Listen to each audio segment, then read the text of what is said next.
बिस्मिल्लाहिर्रहमानिर्रहीम। स्टूडेंट्स, हमने स्टार्ट किया था chapter number 6 9th class biology enzymes. अब हम स्टार्ट करेंगे उसका factors affecting the rate of enzyme action, कि एंजाइम जो एक्शन करते हैं उनकी कैरेक्टरिस्टिक्स भी हमने पढ़ ली थी, वो किस तरह एक्शन करते हैं वो भी हम पढ़ेंगे। लेकिन पहले हमने ये देखना है कि जो एंजाइम एक्शन करते हैं वो किन हालात में करते हैं, और अगर उनकी एंजाइम की एक्शन की स्पीड को कम या ज़्यादा करना है, चेंज करना है, तो वो किस तरह कर सकते हैं, वो किस तरह हो सकती है।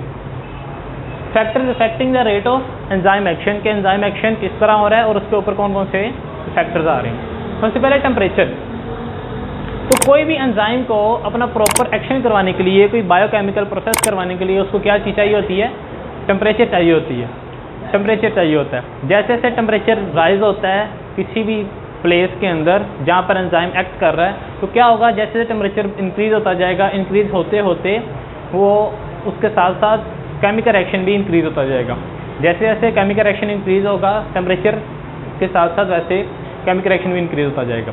और एक ऐसा पॉइंट आता है फिर क्या होता है कि टेम्परेचर इंक्रीज़ करने पर वो केमिकल एक्शन ज़्यादा इंक्रीज़ नहीं होता। ये अगर ग्राफ से मैं समझाऊँ, ये ग्राफ के अंदर देखें कि टेम्परेचर को हम इंक्रीज़ करते हैं और ये है कि इसका रेट ऑफ रिएक्शन एंजाइम का। टेम्परेचर को इंक्रीज़ कर रहे हैं 0 से 10, 20, 30, 40। तो जैसे जैसे हम टेम्परेचर को इंक्रीज़ कर रहे हैं तो क्या हो रहा है, रेट ऑफ रिएक्शन एंजाइम का इंक्रीज़ होता जा रहा है। फिर कुछ वक्त के बाद ये आके क्या हो गया, स्टॉप हो गया 37 डिग्री सेल्सियस पे स्टॉप हो गया। और यहाँ पर इसका केमिकल जो बायोकेमिकल रिएक्शन है वो क्या कर रहा है, ये बिल्कुल मैक्सिमम स्पीड पे करवा रहा है, मैक्सिमम स्पीड है। और इसके बाद मज़ीद जब टेम्परेचर को हम इंक्रीज़ करते हैं तो केमिकल रिएक्शन, बायोकेमिकल रिएक्शन क्या होता है, स्लो डाउन होता रहता है। ये था कुछ छोटा सा स्टेप टेम्परेचर का। तो इसके अंदर हम जो मुख्तलिफ टर्म्स इस्तेमाल हो रही हैं हम वो पढ़ लेते हैं। सबसे पहले आ जाता है ऑप्टिमम टेम्परेचर। ऑप्टिमम टेम्परेचर ऐसा टेम्परेचर है, ऐसा पॉइंट टेम्परेचर का जहाँ पर एंजाइम अपना मैक्सिमम वर्क करवाता है। जैसे कि 37 डिग्री सेल्सियस है, ये एंजाइम का ऑप्टिमम टेम्परेचर है जहाँ पर एंजाइम अपनी मैक्सिमम स्पीड के साथ बायोकेमिकल रिएक्शन को करवाता है। ठीक है। इसके बाद फिर हम ये देखते हैं कि इंक्रीज इन टेम्परेचर के अंदर इंक्रीज़ करने से क्या होता है। अगर हम 0 से स्टार्ट करें तो टेम्परेचर इंक्रीज़ करते करते साथ बायोकेमिकल रिएक्शन भी इंक्रीज़ होता जाएगा। जैसे ही 10 डिग्री सेल्सियस आएगा, 10 डिग्री सेल्सियस इंक्रीज़ होगा, वैसे वैसे जो रेट ऑफ केमिकल रिएक्शन है वो भी डबल होता जाएगा। लेकिन एक ऐसे पॉइंट पर आगे क्या हो जाएगा, रुक जाएगा जहाँ पर ऑप्टिमम टेम्परेचर होता है। फिर उसके आगे मज़ीद जब टेम्परेचर बढ़ाएंगे तो वहाँ पर जाके फिर मज़ीद वो केमिकल रिएक्शन बढ़ने की बजाय स्लो डाउन होता जाएगा। ये क्यों होता है, पहले ये देख लें कि केमिकल रिएक्शन टेम्परेचर के साथ बढ़ता क्यों है। जैसे जैसे टेम्परेचर बढ़ाते हैं तो उसके अंदर जो एटम्स मौजूद हैं एंजाइम के अंदर, उनकी काइनेटिक एनर्जी बढ़ती रहती है और उनकी वाइब्रेशन स्पीड अप हो जाती है, वाइब्रेट वो ज़्यादा करने लग जाते हैं। जैसे जैसे वाइब्रेट ज़्यादा करते हैं सबस्ट्रेट को मौका मिलता है कि वो अच्छे तरीके से आके उसके साथ बाइंड हो सके। जब बाइंडिंग अच्छी होती है तो फिर केमिकल रिएक्शन भी तेज़ हो जाता है। फिर एक ऐसा पॉइंट आता है कि वहाँ पर जाके मैक्सिमम रिएक्शन होना स्टार्ट हो जाता है। फिर उसके बाद अगर हम मज़ीद केमिकल टेम्परेचर को बढ़ाते हैं, टेम्परेचर को बढ़ाने के बाद क्या होता है कि उसकी वाइब्रेशन इतनी ज़्यादा हो जाती है कि उसके बॉन्ड टूटने लग जाते हैं एंजाइम के, और वो उसका जो स्ट्रक्चर है वो डैमेज हो जाता है और वो अपना सही तरह काम नहीं कर पाता। स्ट्रक्चर जो डैमेज हो जाता है उसको क्या कहते हैं, डीनेचुरेशन ऑफ एंजाइम। एंजाइम एक प्रोटीन होती है, प्रोटीन का स्पेसिफिक स्ट्रक्चर होता है। जैसे वो डीनेचर होता है वो अपना केमिकल रिएक्शन बिल्कुल स्लो डाउन कर देता है और मज़ीद टेम्परेचर बढ़ाते बढ़ाते वो एकदम से 0 पर आ जाता है, तो उसका वर्किंग बिल्कुल ब्लॉक हो जाती है, ख़त्म हो जाती है। और ये था हमारे पास टेम्परेचर का।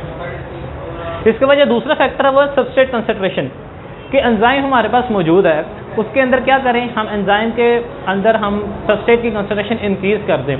तो जैसे सबस्ट्रेट की कंसंट्रेशन इंक्रीज़ होगी तो एंजाइम ज़्यादा सबस्ट्रेट पर एक्ट करेंगे और उनकी क्या करेंगे, ज़्यादा जल्दी केमिकल रिएक्शन करना शुरू कर देंगे। ठीक है। लेकिन अगर हम इन सबस्ट्रेट की कंसंट्रेशन मज़ीद इंक्रीज़ कर रही है, और दूसरा ये है कि एंजाइम कंसंट्रेशन क्या करें, वो इंक्रीज़ ना करें, कांस्टेंट रखें। एंजाइम की कंसंट्रेशन कांस्टेंट रहे और सबस्ट्रेट की कंसंट्रेशन जब बढ़ाते जाएंगे तो क्या होगा, पहले स्टार्टिंग पे क्या बढ़ेगा, केमिकल रिएक्शन बढ़ता जाएगा बढ़ता जाएगा बढ़ता जाएगा। फिर एक पॉइंट पर आगे क्या होगा, मज़ीद हम जब सबस्ट्रेट ऐड कर रहे हैं तो केमिकल रिएक्शन इंक्रीज नहीं होगा, वो एक पॉइंट पर ही अटका रहेगा। वो क्यों होता है कि पहले तो एंजाइम मौजूद थे, एंजाइम के अंदर एक्टिव साइट मौजूद थी, जैसे जैसे सबस्ट्रेट ऐड करते जा रहे हैं तो क्या हो रहा है कि एंजाइम उनके साथ बाइंडिंग करके केमिकल रिएक्शन करवाई जा रहे हैं। फिर एक वक्त ऐसा आता है कि जितने भी एंजाइम है वो इस्तेमाल हो रहे हैं, वो उन्होंने पहले ही सबस्ट्रेट के साथ रिएक्शन बाउंडिंग कर ली हुई है, उनके साथ रिएक्शन कर रहे हैं, उनकी कैटालिसिस करवा रहे हैं, उनके प्रोडक्ट बनवा रहे हैं।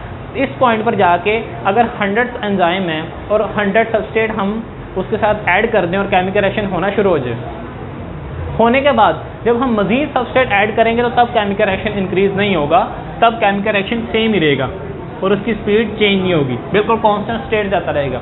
ये क्यों होता है कि मज़ीद एंजाइम मौजूद ही नहीं है। जब मज़ीद एंजाइम मौजूद ही नहीं होंगे तो तब केमिकल रिएक्शन करवाएगा कौन? इसलिए सबस्ट्रेट की कंसंट्रेशन जितनी मर्जी बढ़ा दे तब जाके तब केमिकल रिएक्शन के अंदर कोई एंजाइम एक्शन के अंदर कोई वर्किंग का कोई इंक्रीज़ नहीं आएगा। क्यों? तब एंजाइम सारे ऑलरेडी यूज़ हो रहे हैं। नेक्स्ट देख लें पीएच।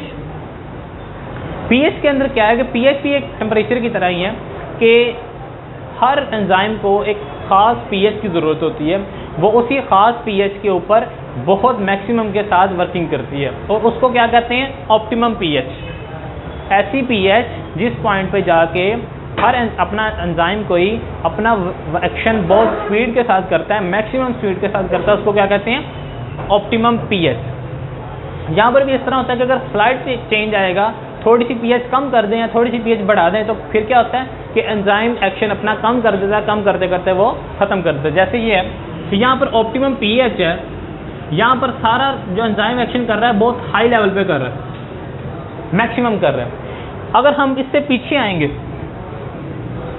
एंजाइम की पीएच को कम करेंगे तो साथ ही केमिकल रिएक्शन क्या हो जाएगा?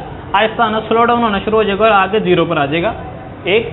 या फिर हम इसको इंक्रीज़ कर रहे हैं तो इंक्रीज़ करते करते फिर वो जीरो पर आ जाएगा, क्योंकि पीएच का मतलब क्या होता है कि आयंस हाइड्रोजन आयन की कंसंट्रेशन जितनी ज़्यादा होगी उतना ही पीएच के अंदर चेंजिंग आएगी।